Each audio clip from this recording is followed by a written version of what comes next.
Hello friends, kitchen कट्टा या आपल्या यूट्यूब चॅनलवर आपल्या सगळ्यांचं खूप खूप मनापासून स्वागत. आज आपण बनवतो आहे झटपट असा मॅगी मसाला राईस. त्यासाठी ती कुकरमध्ये मी 2 चमचे तेल घालून घेतलं आहे. त्यामध्ये तेजपत्ता, जिरं आणि बाकीचे खडे मसाले आपण टाकणार आहोत. मुलांना खिचडी भात वगैरे खायला कंटाळा येतो, तर आपण हा ऑप्शन म्हणून मॅगी मसाला राईस देऊ शकतो. मुलं आवडीने मॅगी मसाला राईस खातात. त्यामध्ये 2 मोठे कांदे अशा प्रकारे चिरून घेतले आहेत. ते घालून घ्यायचे आहेत आणि कांदा छान व्यवस्थित परतून घेऊयात. त्यामध्ये आपण चवीनुसार मीठ घालूयात. त्याने कांदा पटकन परतला जातो. कांदा छान परतला आहे. त्यामध्ये लसूण घालून घेतला आहे आणि इथे आपण 2 मोठे टोमॅटो घालून घेणार आहोत.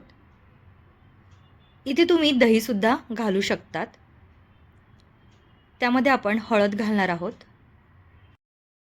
इथे आपण 2 ते 3 चमचे लाल तिखट घालणार आहोत.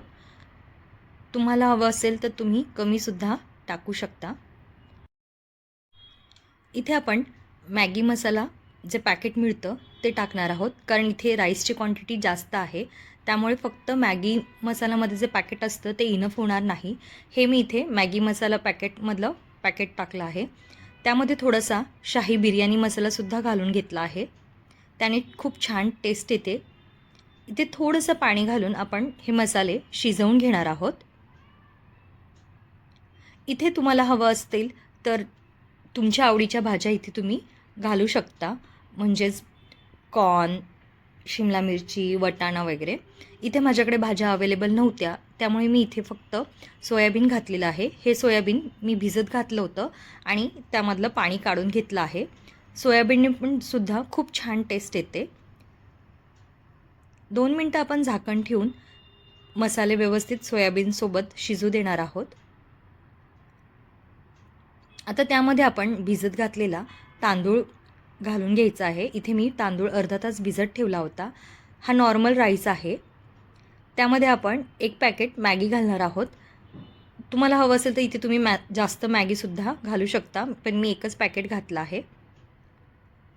आता आपण हे छान मिक्स करून घेणार आहोत आणि त्यामध्ये अंदाजानुसार पाणी घालून घ्यायचं आहे. तांदूळ कोणत्या प्रकारचा आहे त्याच्यानुसार आपण पाण्याची क्वांटिटी ठरवतो. इथे मी 2 चमचे साजूक तूप घालून घेतलं आहे. हा गावठी तांदूळ आहे, त्यामुळे पाणी इथे थोडंसं जास्त लागतं. थोडीशी कोथिंबीर घालून घ्यायची आहे. सर्व मिक्स करून आपण झाकण ठेवून मी हा लो फ्लेमवरती 20 मिनटं भात शिजवून घेणार आहे.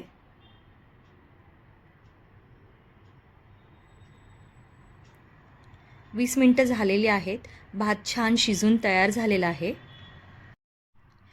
तुम्हाला ही माझी रेसिपी कशी वाटली नक्की कळवा. आवडली तर माझ्या चॅनलला सबस्क्राईब करा. पुन्हा भेटूया अशाच एका नवीन रेसिपीवर.